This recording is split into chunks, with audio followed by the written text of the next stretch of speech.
Bab 074. Beraninya kamu.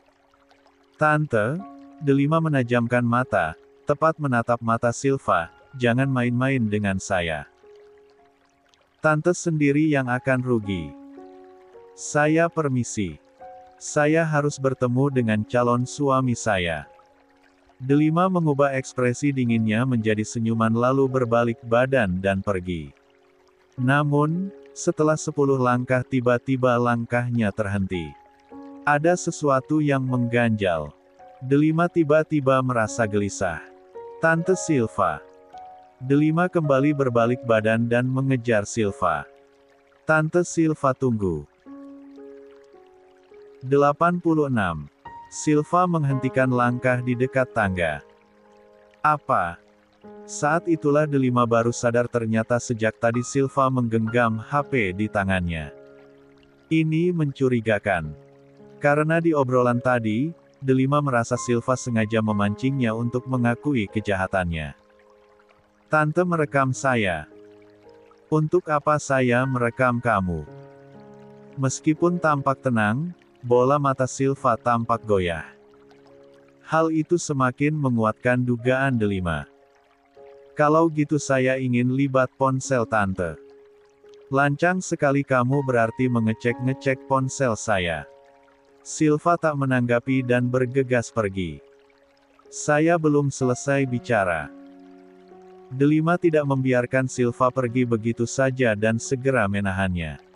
Tingkah tante yang begini semakin membuat saya curiga.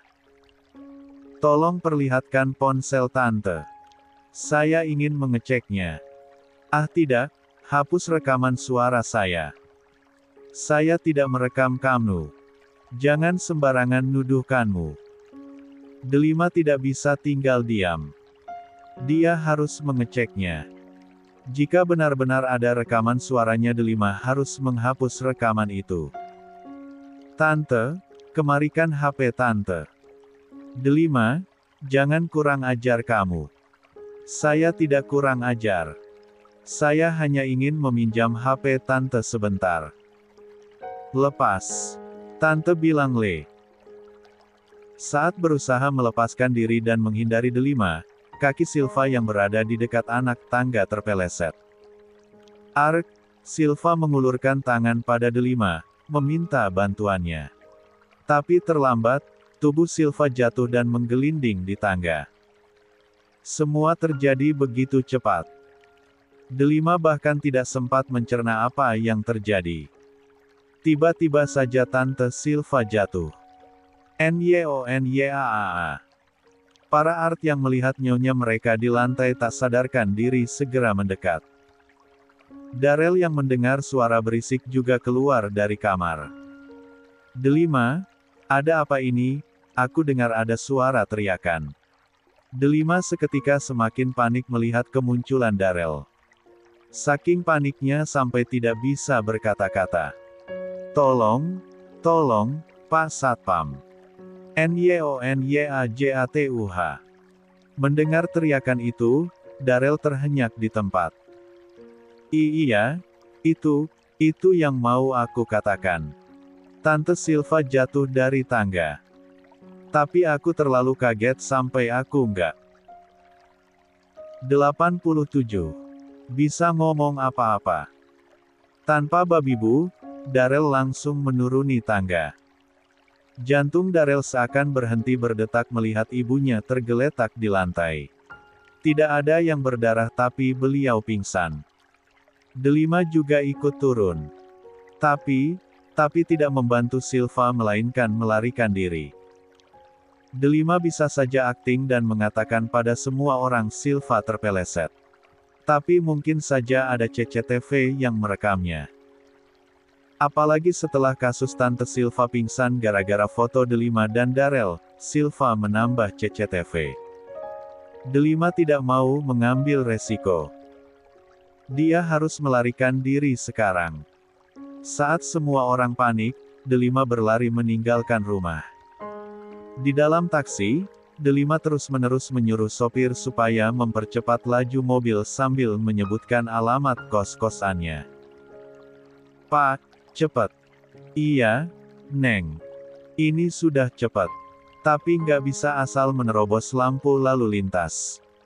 Terobos aja Pak, nanti saya kasih 1 juta. Saya buru-buru, Pak. Ini menyangkut masa depan saya. Jika Delima sampai tertangkap polisi, hancur sudah masa depannya. Dia akan dipenjara. Pak, cepat, Pak. Saya mohon. Pak sopir tidak tahu apa yang penumpangnya ini khawatirkan. Kenapa ingin buru-buru? Tapi melihat wajah memelas dan ketakutannya, Pak sopir juga tidak tega dan memacu mobilnya dengan kecepatan lebih tinggi.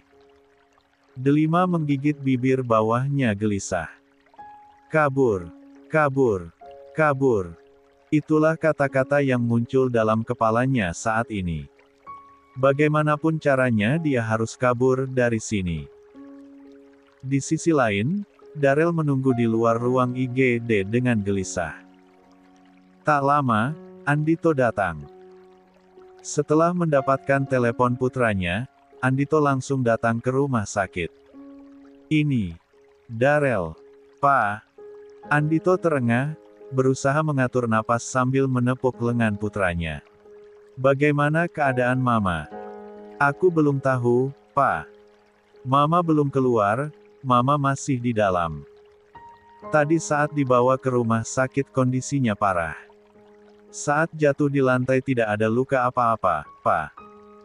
Nggak ada yang berdarah. Tapi justru itu yang buat aku khawatir.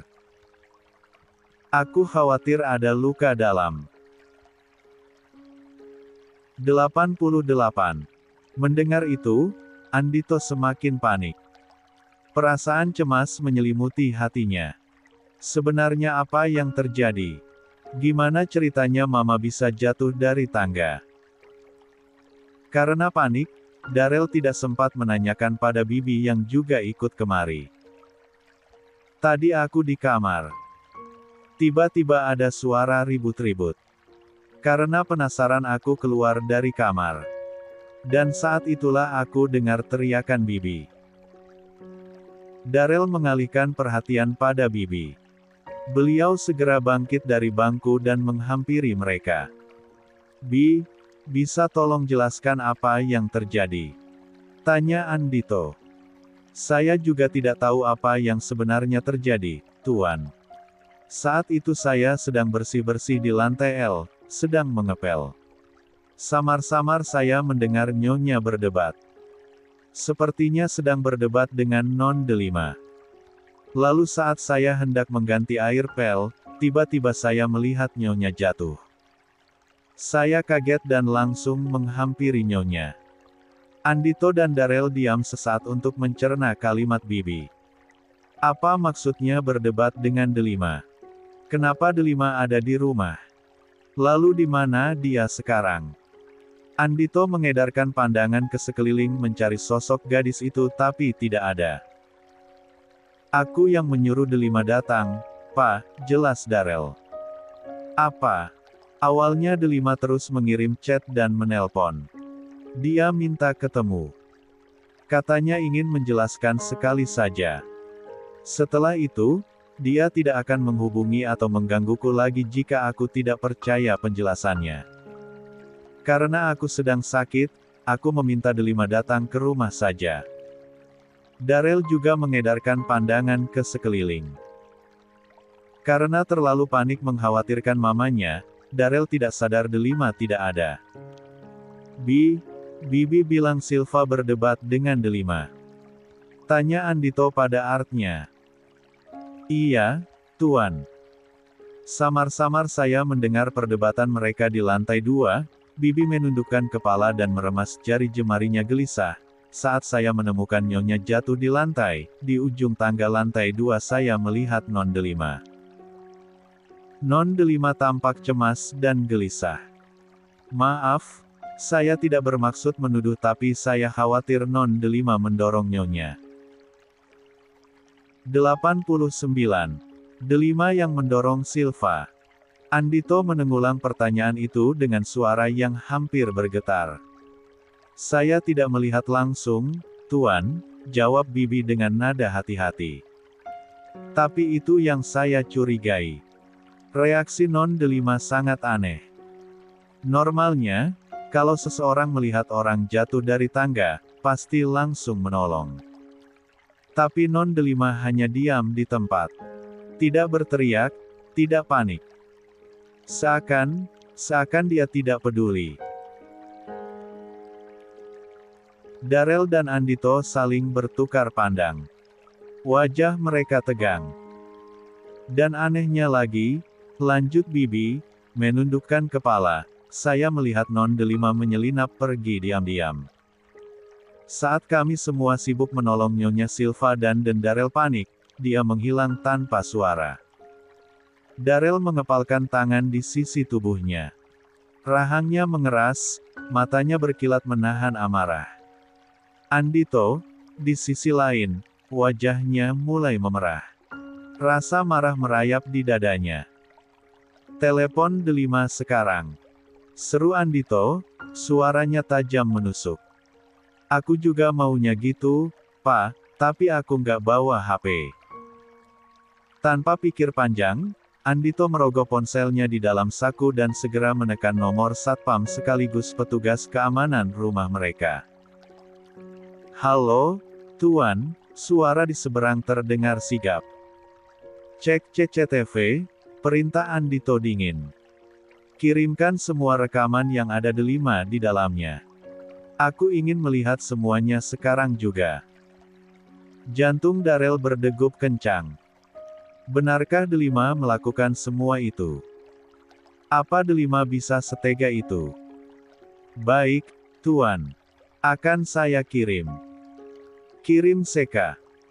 Kalimat Andito tertahan saat pintu ruangan IGD terbuka.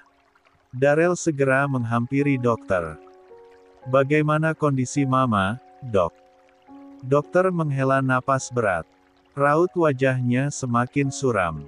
Maaf, kami sudah berusaha semaksimal mungkin. Ruangan terasa membeku. Waktu seperti berhenti.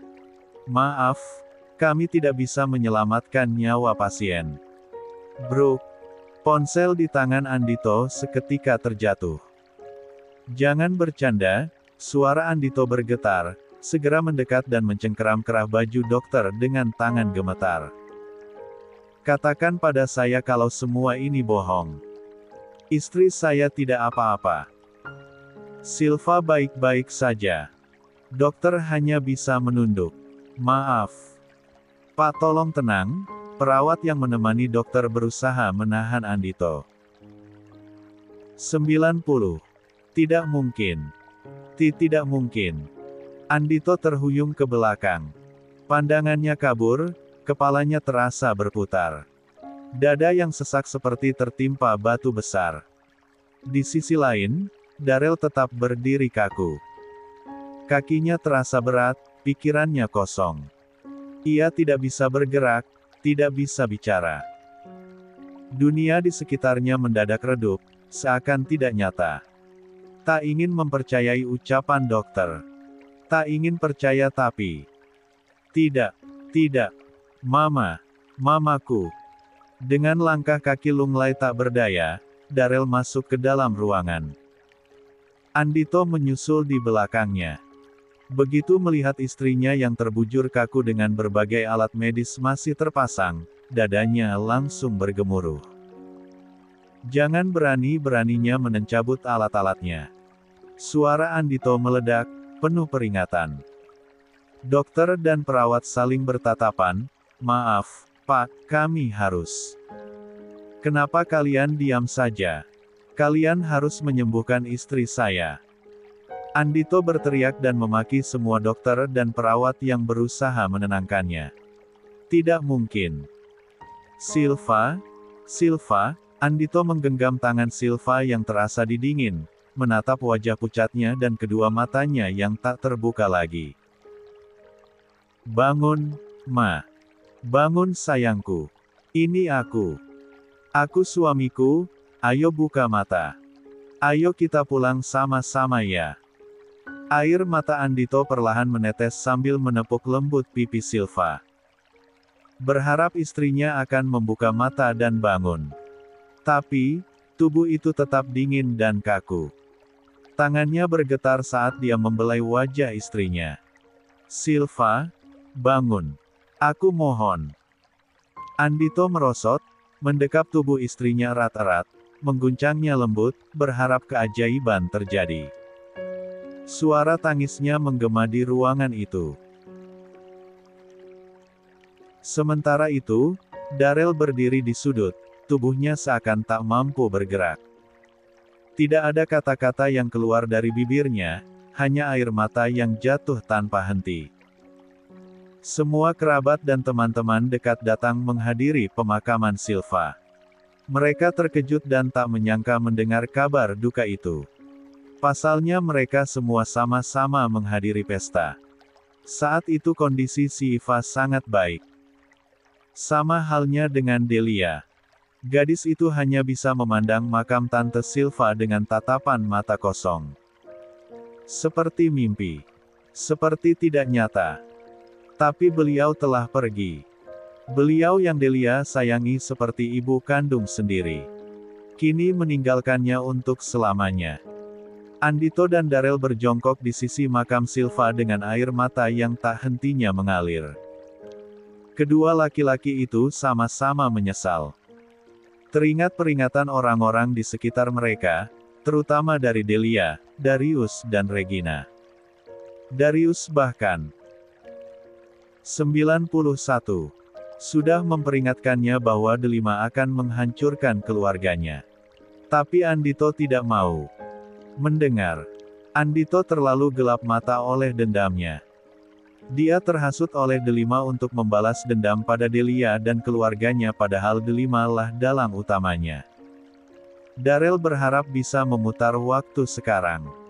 Darrell akan meminta maaf dan bersujud di kaki mamanya. Dia tidak akan membantah atau menentang perintah mamanya. "Maafkan aku, Ma. Maaf." Hanya penyesalan yang tersisa sekarang. Darrell menyesal tidak mendengar nasihat mamanya. Bahkan dia berani menentang dan menaikkan nada suara pada mamanya. Padahal beliau hanya ingin melindungi Darrell dari wanita jahat itu. Kini hanya ada penyesalan yang tersisa. Silva telah pergi meninggalkan mereka. Tangisan dan penyesalan itu tidak akan bisa mengembalikan Silva ke dunia ini lagi. Setelah melakukan pencarian dari pagi sampai malam, akhirnya Delima berhasil ditangkap saat melarikan diri ke stasiun kereta api. Delima segera diamankan ke kantor polisi. Benar, Delima adalah pelakunya. Rekaman CCTV menunjukkan dengan jelas Delima mendorong Silva. Akibat dorongan itu Silva mengalami cedera parah di kepala dan syok berat yang mengakibatkan nyawanya merenggang. Begitu dikabari polisi, Darrell dan Andito segera ke kantor polisi. Setibanya di sana, Darrell langsung menghampiri Delima dan mencek ke lehernya. "Ak," Delima memekik, kedua matanya melotot. "Aku bunuh kamu. Mati. Mati." Polisi segera menghentikan Darrell dan mendorongnya menjauh. "Kenapa? Kenapa kamu tega melakukan itu? Kenapa kamu mendorong Mama? Padahal selama ini aku selalu membela kamu. Aku lebih membela kamu daripada mamaku. Aku nggak mendorong Tante Silva."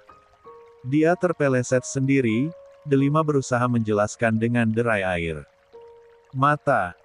"Kalaupun Mama terpeleset sendiri, tapi kalau kamu nggak berusaha mengejar Mama, Mama nggak akan jatuh. Sini kamu wanita sialan." Darrell berhasil melepas cengkraman polisi itu. Saking marahnya, tenaganya menjadi meningkat berkali lipat. Darrell menjambak rambut Delima dan membenturkan kepalanya di tembok. Andito tidak berusaha mencegah putranya sama sekali, sebab apa yang Darrell lakukan, itulah yang ingin Andito lakukan sekarang. Sakit lepas. "Bruk. Arggg." Delima memekik sekali lagi saat merasakan hidungnya patah karena wajahnya dibenturkan kesepian kali ke tembok. 92. Polisi datang lagi ke dalam ruangan. Ada bala bantuan 2 polisi lagi. Sehingga ada 4 polisi yang berusaha menahan Darrell.